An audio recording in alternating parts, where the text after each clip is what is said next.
Okay, it's time to get back to this Amtrak guy. Now, where we were at was here. Okay, the decoder was melted down. And I don't know if you remember this, but here is one of the gears from the severe meltdown. It's an axle.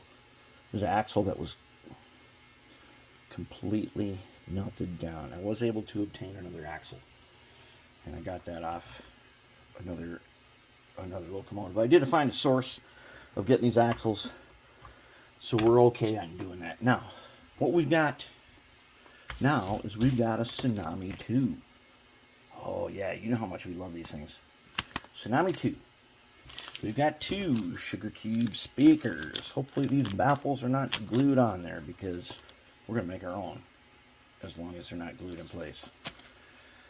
Alright, now to do that, we've already gone through all the trouble.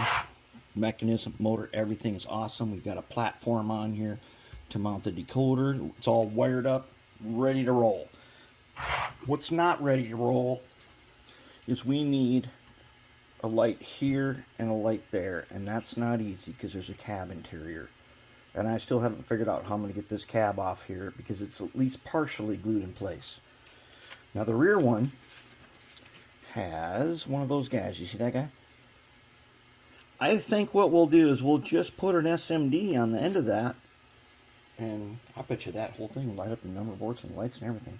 It would be super awesome. That's what we're going to try. But now we got these guys.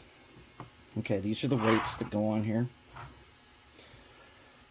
Front, rear, both these two are no-goes. All this crap on here, if we want to do this and get our electronics and our speakers in there, all that gets milled off. So we're going to do that. We're going to get rid of that. And then, we're like almost set to do this. All we got to do is make some speaker cabinets.